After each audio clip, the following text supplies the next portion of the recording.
প্রধান উপদেষ্টার press wings থেকে একটা বিবৃতি দেওয়া হয়েছে, সেটা হচ্ছে দেশকে অস্থিতিশীল করার চেষ্টা করা হলে কঠোর ব্যবস্থা নেবে সরকার।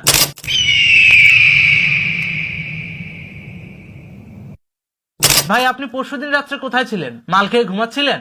যখন 32 নম্বরে বঙ্গবন্ধুর বাড়ি ভাঙচুর করা হচ্ছিল, পুরো 32 নম্বরটাই অস্থিতিশীল ছিল, তখন আপনি কোথায় ছিলেন? নাকে তেল দিয়ে ঘুমাচ্ছিলেন? নাকি ধানমন্ডি 32 দেশের অংশই না?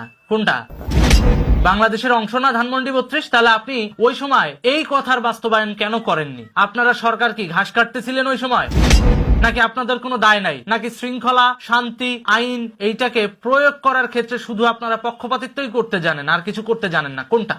লুট হওয়া অনেক অস্ত্র উদ্ধার করা সম্ভব হয়নি, যেগুলো জনগণের বিরুদ্ধে ব্যবহার করার চেষ্টা করছে পরাজিত ফ্যাসিবাদী শক্তি।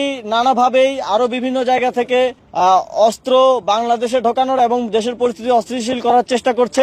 জুলাই মাসে জেলখানায় হামলা চালাইলি তোরা, অস্ত্র লুট করলি তোরা, জঙ্গিদের ছাড়ায় নিলি তোরা, বিজয়ও অর্জন করলি তোরা, আর এখন বলতেছো পরাজিত ফ্যাসিবাদী শক্তি অস্ত্র লুট করছে। বিষয়টা এমন, ঠাকুর ঘরে কেড়ে আমি কলা খাইনি। তোরা কি ভেবেছিস আমরা জানি না, নাকি কোনো কিছু আমাদের কানে আসে না? তোরা যে নতুন পার্টি তৈরি করতেছিস, সেই পার্টির পেশি শক্তি হিসেবে জঙ্গিবাদকে ব্যবহার করার জন্য 4 ফেব্রুয়ারি যে জঙ্গি নেতা মহিবুল্লাহকে ছাড়িয়ে নিয়ে আসছিস, সেই খবর কি আমরা পাই নাই? শুধুমাত্র পতিত ফ্যাসিবাদ এই করতেছে ওই করতেছে বললেই তোমাদের অপকর্ম সব হালাল হয়ে যাবে?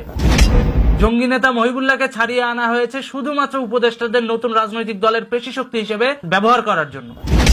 ধানমন্ডি 32 নাকি পুরাইয়া দিচ্ছে বিক্ষুব্ধ জনতা। ডিএমপি কমিশনারও সেই সুরে সায় মেলাচ্ছে এবং নিউজ 24ও সেটা নিয়ে নিউজ করছে। আমার কথা হচ্ছে, ভাই, রাজাকার বলতে কি লজ্জা লাগে? না ডিএমপি কমিশনারের শরম লাগে ওদেরকে সন্ত্রাসী হিসেবে ট্রিট করতে? কোনটা? জনতা কবে ইনকিলাব জিন্দাবাদ বলে মানুষ মারা শুরু করলো? আর যারা মানুষ মারে, সন্ত্রাসী কর্মকাণ্ড করে, এরা জনতা হয় কিভাবে? এরা তো জনতা হতে পারে না। আত্মরক্ষার্থে তো তারা করতেছে না, তারা করতেছে কি? বাংলাদেশের যে ফাউন্ডার তার বাড়ি ভাঙতেছে। তাহলে এটাকে আপনারা কি বলবেন? বিক্ষুব্ধ বলবেন না সন্ত্রাসীপনা বলবেন? যে সমস্ত নিউজ এইটাকে হালাল করার জন্য পজিটিভলি প্রমোট করতেছেন, এই প্রত্যেকটা নিউজ বাংলাদেশের সাথে বিশ্বাসঘাতকতা করতেছে এবং এরা দেশদ্রোহী হিসেবে চিহ্নিত হবে ভবিষ্যতে।